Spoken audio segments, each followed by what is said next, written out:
Hello everyone, Tripura টেটের notification বেরিয়ে গেছে। তো আজকে খুবই ইম্পর্টেন্ট কয়েকটা পয়েন্ট নিয়ে কথা বলবো এবং তাড়াতাড়ি শেষ করে নেব এই ভিডিও। আচ্ছা, এইটা ত্রিপুরা টিআরবিটির ওয়েবসাইট থেকে ডাউনলোড করা এই নোটিফিকেশনটা। দেখো, ইম্পর্টেন্ট হচ্ছে সাবমিশন অফ অনলাইন অ্যাপ্লিকেশন, মানে অনলাইন অ্যাপ্লিকেশন শুরু হয়ে যাবে পেপার 1 এবং পেপার 2 দুটোর জন্যই। কবে? এপ্রিলের 30 থেকে জুনের 20 পর্যন্ত, যেটা হবে 4টা পর্যন্ত, বিকেল 4টা পর্যন্ত। বিকেল 4টা থেকে শুরু হবে এবং শেষ হবো বিকেল 4টা পর্যন্ত। Last date finalisation of application paper 1 and paper 2 same date. And last date of পেমেন্টের লাস্ট ডেট বলছে, সেটা হচ্ছে জুলাইয়ের 5 তারিখ পর্যন্ত।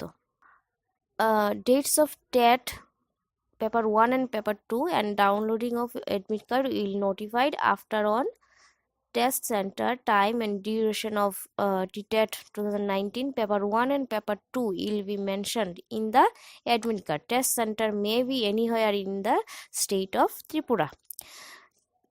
পেপার 1 অ্যান্ড পেপার 2 এর অ্যাডমিট কার্ডটা পরে দিয়ে দেবে।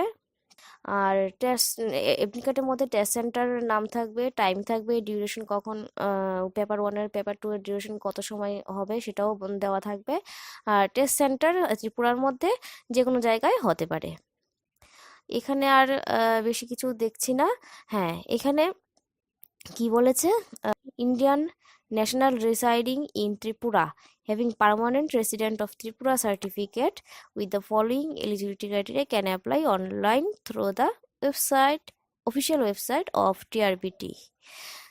যারা ত্রিপুরাতে বসবাস করছে এবং যাদের পার্মানেন্ট রেসিডেন্ট সার্টিফিকেট আছে, মানে পিআরটিসি সার্টিফিকেটটা যাদের থাকবে তারাই অনলাইনে অ্যাপ্লাই করতে পারবে।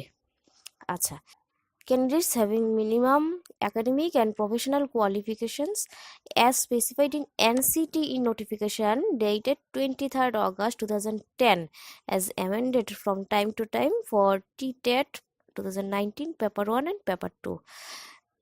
তো NCTE নোটিফিকেশন যেটা 2010 23rd অগস্টে বেরিয়েছিল, সেই অনুযায়ী কোয়ালিফিকেশনটা থাকবে। অ্যান্ড ক্যান্ডিডেটস হ্যাভিং, যেটা হবে পেপার 1 এবং পেপার 2 এর জন্য, and candidates having senior secondary or equivalent with at least 50% mark for TET paper 1 only. মানে পেপার 1 এর জন্য কি দরকার? হায়ার সেকেন্ডারি অর ইকুইভ্যালেন্ট, যেটা হবে 50% মার্ক থাকতে হবে। Candidates having graduation for TTET paper 1 and paper 2, এটা হচ্ছে পেপার 1 এর জন্য, সিনিয়র সেকেন্ডারি যেটা। আর গ্রাজুয়েশন থাকলে কি করতে পারবে? পেপার 1 অ্যান্ড পেপার 2 বোথ জন্য অ্যাপ্লাই করতে পারবে।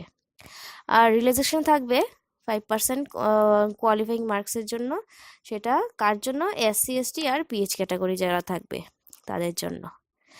In the matter of appointment, priority shall be given to those who possesses the minimum qualification specified in the NCTE's notification dated 23rd August 2010 as amended from time to time, and only thereafter the candidates with relaxed qualifications shall be considered as per MHRD notification dated 4th January 2019. এইটা কিন্তু খুব important একটা কথা এখানে বলেছে। সেটা হচ্ছে, যারা সবাই তো এবার রিল্যাক্সেশনের জন্য খুবই আনন্দিত আমরা, কিন্তু তার মধ্যে এখানে একটা কি কথা রেখেছে, সেটা হচ্ছে NCTE নোটিফিকেশন, মানে যাদের বিএড বা ডিএলএড আছে তাদেরকে প্রায়োরিটিটা আগে দেবে, তারপর যারা রিল্যাক্সড স্টুডেন্টস আছে ওদেরকে দেবে। যাদের বিএড বা ডিএলএড আছে তাদের প্রায়োরিটিটা সবার আগে থাকবে, তারা প্রায়োরিটি পাবে সবার আগে।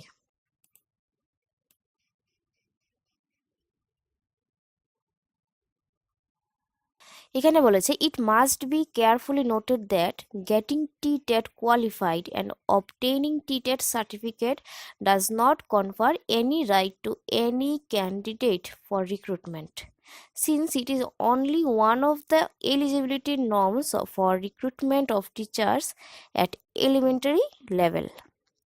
A T-TET qualified candidates will be required to undergo a selection process by applying online again as and when an advertisement is made by the board, that is TRBT, for recruitment of teachers at elementary level. কি বললো, টি-টেট যারা qualified করবে এখানে তারা কিন্তু এরকম না যে তাদের জব হয়ে গেছে, এটা সিলেকশন প্রসেসের একটা ধাপ বলা যেতে পারে।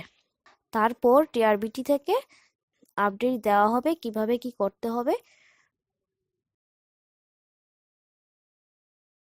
এখানে কিছু ইম্পর্টেন্ট নোটস দেওয়া আছে,